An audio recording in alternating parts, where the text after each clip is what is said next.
नमस्कार, खबर उत्तराखंड में आप सभी का स्वागत है। मैं हूं आपके साथ इसी शुक्ला। रुक करेंगे खबरों का, लेकिन उससे पहले एक नजर सुर्खियों पर। सीएम धामी ने की अधिकारियों के साथ बैठक, कहा प्रभारी सचिव अपने जिलों में मानसून तैयारियों का निरीक्षण करें।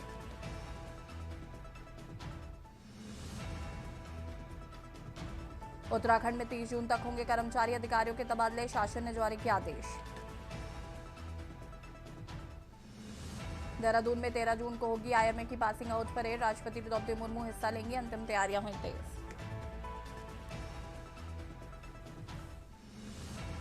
आदि के कैलाश यात्रा ने 39 दिन में तोड़ा पिछला रिकॉर्ड, श्रद्धालुओं में जबरदस्त उत्साह, 36,776 लाइन परमिट जारी।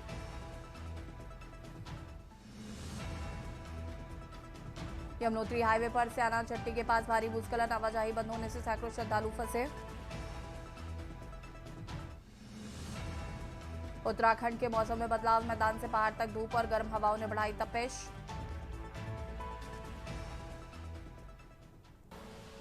आप देख रहे हैं के न्यूज, खबरों का सारथी।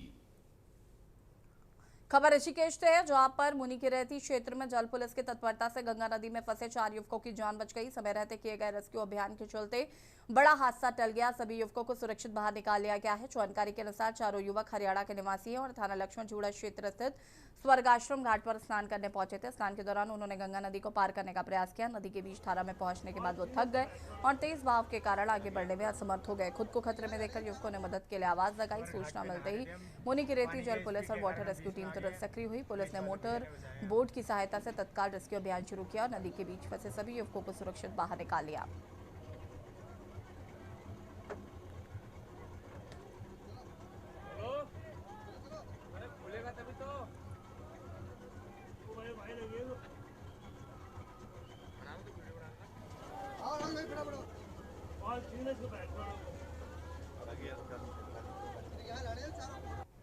स्वर्ग घाट पे नहा रहे थे हम, पानी के स्पीड के कारण हम बीच में आ गए हैं।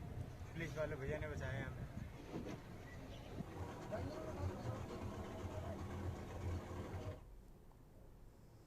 खबर गदरपुर से, जहां बढ़ती महंगाई के विरोध में कांग्रेस कार्यकर्ताओं ने जोरदार प्रदर्शन किया है। कांग्रेस नेताओं और कार्यकर्ताओं ने चक्की मोड़ पर रैली निकालकर केंद्र सरकार के खिलाफ नारेबाजी की और प्रधानमंत्री नरेंद्र मोदी का पुतला दहन किया। इस दौरान प्रदर्शनकारियों ने महंगाई, पेट्रोल डीजल की बढ़ती कीमतों और किसानों की समस्याओं को लेकर सरकार पर निशाना साधा।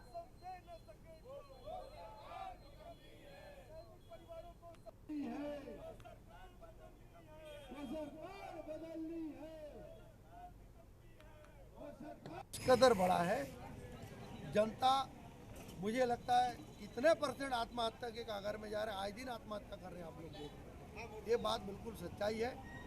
और हमारे उत्तराखंड में इतनी बिजली बनती है जो बाहर सप्लाई कर रहे हैं। यूपी में किसानों को बिजली फ्री मिल रही है।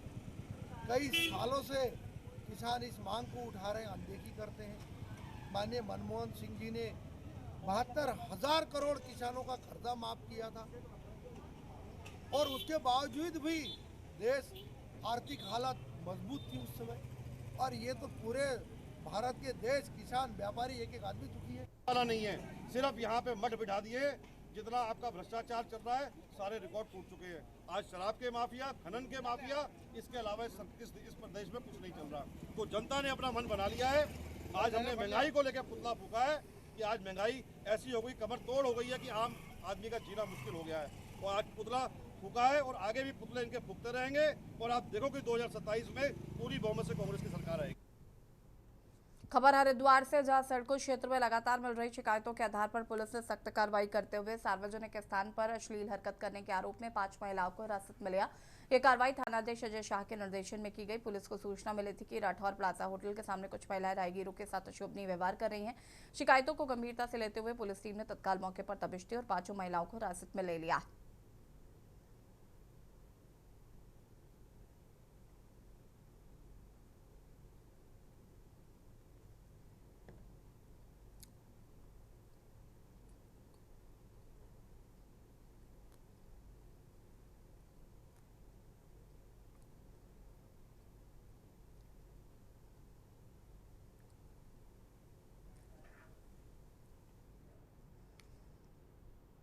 उधम सिंह नगर जिले में पुलिस कार्यप्रणाली पर गंभीर सवाल उठाने वाली एक चौंकाने वाली घटना सामने आई। यहां पर कदरपुर कोतवाली परिसर में भैंस चोरी के मामले में न्याय न मिलने से आहत एक पशुपालक ने जहरीला पदार्थ खाकर आत्महत्या का प्रयास किया। आत्मघाती कदम के बाद पुलिस महकमे में हड़कंप मच गया। आनंद में पीड़ित को अस्पताल ले जाया गया, जहां गंभीर हालत को देखते हुए इसे जिला अस्पताल रेफर किया गया है।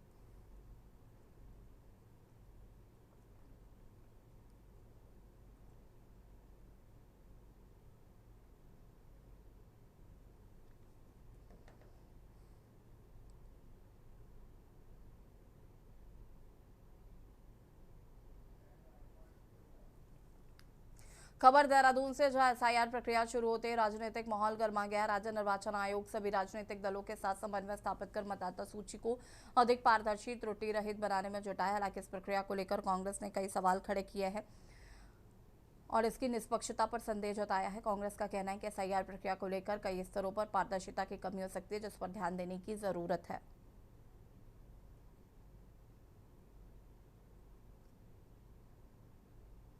कांग्रेस को तो कोई काम अब बचा नहीं है। जब निठल्ले से लेकर सारे पैंतरे फेल हो गए हैं, तो अब उनके लिए सबसे आसान है कि राष्ट्रीय अपनी एसआईआर पर सवाल उठा दो, कभी ईवीएम पर सवाल उठा दो।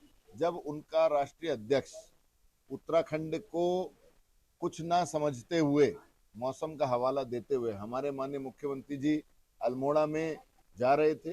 माननीय मुख्यमंत्री जी पूरे उत्तराखंड में भ्रमण कर रहे हैं। माननीय मुख्यमंत्री जी का हेलीकॉप्टर नहीं रुक रहा है, लेकिन राहुल गांधी के हेलीकॉप्टर के लिए मौसम खराब हो गया है। अब उनके पास बचा क्या है? ये एसआईआर पर बात करना। एसआईआर कोई वही वाली बात, स्वाभाविक प्रक्रिया है, निर्वाचन आयोग की प्रक्रिया है। एसआईआर पहली बार नहीं हो रहा है, एसआईआर अनेकों बार कांग्रेस शासन में हुआ है। और वोटर लिस्ट का शुद्धिकरण, मैं तो अपना ही उदाहरण देता हूं। जहां प्रधानमंत्री मोदी के कार्यकाल के 12 वर्ष पूरे होने पर मुख्यमंत्री पुष्कर सिंह धामी ने उन्हें बधाई दी है। सीएम धामी ने इसे एक ऐतिहासिक और प्रेरणादायक कार्यकाल बताते हुए प्रधानमंत्री के नेतृत्व की सराहना की। मुख्यमंत्री धामी ने कहा कि प्रधानमंत्री मोदी का यह समय कर्मयोगी तपस्वी के कालखंड के रूप में जाना जाएगा। उन्होंने कहा कि 12 वर्षों में देश में विभिन्न क्षेत्रों में उल्लेखनीय प्रगति की और विकास की नई ऊंचाइयों को छुआ है।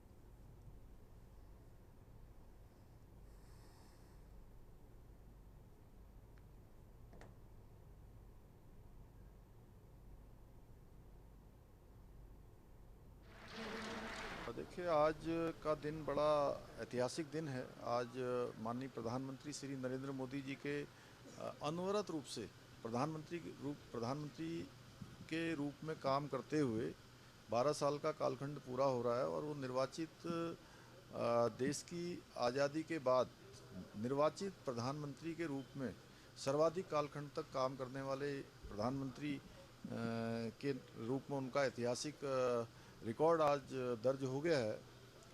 और ये 12 सालों का जो कालखंड है वो एक कर्म योगी का, एक तपस्वी का और अनवरत रूप से साधना करते हुए एक साधक का कालखंड है, जिन्होंने एक पल भी रुके बिना, एक क्षण भी रुके बिना भारत माता को शिखर पर पहुंचाने के लिए, भारत दुनिया का सिरमौर बने, यहाँ के हर जनगण मन को सब सुविधाएं मिले, गरीब का कल्याण हो।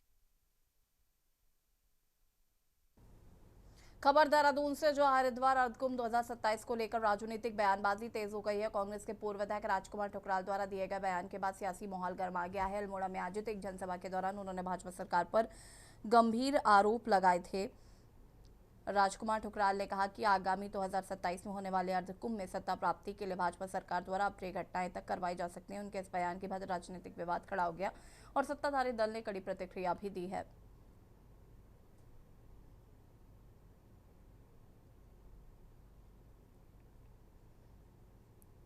के आरोपों को सिरे से खारिज करते हैं।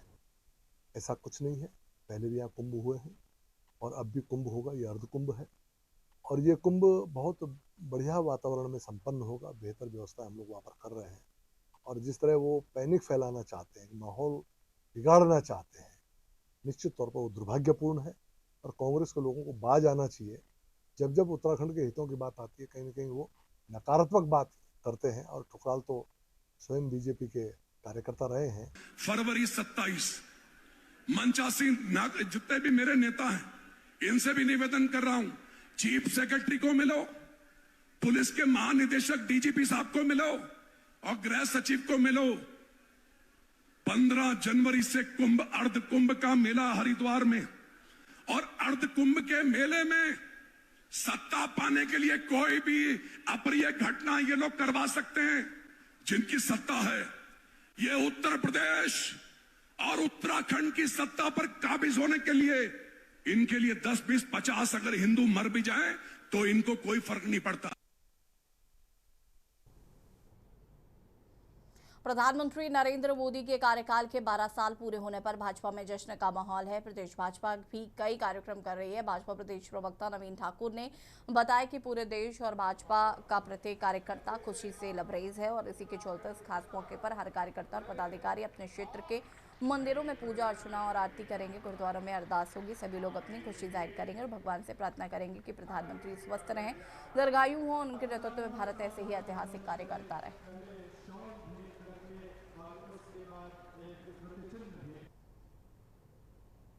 पूरा देश जो है आज बहुत प्रसन्न है।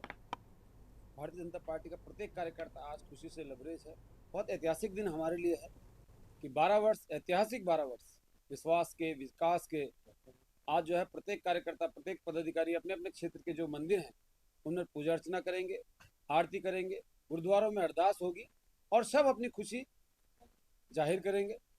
भगवान से प्रार्थना करेंगे कि आदरणीय प्रधानमंत्री स्वस्थ रहें, दीर्घायु हो और इसी प्रकार जो है ऐतिहासिक कार्य भारत में होते रहे, भारत आगे बढ़ता रहे उनके नेतृत्व में। इसको लेकर जो है पूरे देश में जो है ये कार्यक्रम होने वाला है। देहरादून में मानसून सीजन की तैयारियों को लेकर मुख्यमंत्री धामी ने सख्त रुख अपनाया। सीएम धामी लगातार प्रदेश के सभी जिलाधिकारियों के साथ बैठकें कर तैयारियों की समीक्षा कर रहे हैं। मुख्यमंत्री ने निर्देश दिए कि मानसून को देखते हुए सभी जिलाधिकारी समयबद्ध तरीके से पूरी तैयारी सुनिश्चित करें और पूरी तरह अलर्ट मोड में रहें।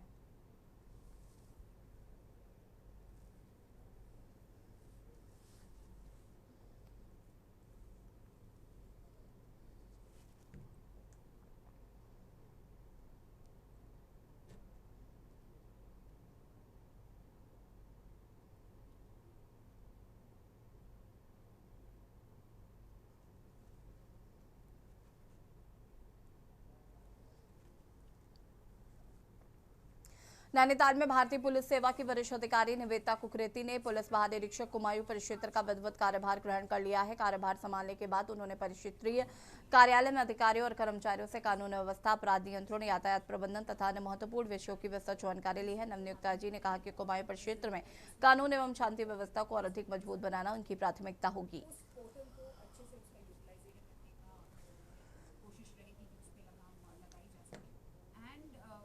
जी, आज ही मैंने सुबह जो है यहाँ कुमायूं परिक्षेत्र का कार्यभार ग्रहण किया है और आज जो है सभी कर्मचारी और अधिकारी जो कार्यालय में हैं उनसे परिचय प्राप्त करने के उपरांत मुझे पता मतलब ये चीज़ नॉलेज में थी कि 15 तारीख को कैची धाम मेला है जो कि बहुत बृहद स्तर पर आयोजन किया जाता है। तो उस संबंध में अभी रिव्यू किया है कि क्या जो है फोर्स रिक्वायरमेंट है और फोर्स के लिए जो है PHQ से संपर्क साधकर आवश्यक कार्रवाई की जा रही है। देखिए, मैं मेरी प्राथमिकता यही रहेगी कि जो भारत सरकार और राज्य सरकार द्वारा जो मैंडेट दिए गए हैं कि पुलिस को आधुनिकीकरण की तरफ ले जाते हुए जो ई-साक्ष्य और ई-समन जो हमारे आधुनिक टूल्स हैं उनका उपयोग जो है पुलिस ज़्यादा से ज़्यादा करे ताकि एक ट्रांसपेरेंसी जो है पुलिसिंग में आए और उसके साथ साथ आम आदमी को भी लगे कि ये सही चीज़।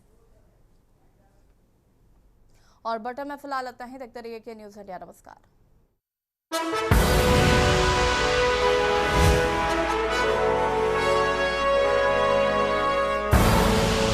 आप देख रहे हैं के न्यूज़, खबरों का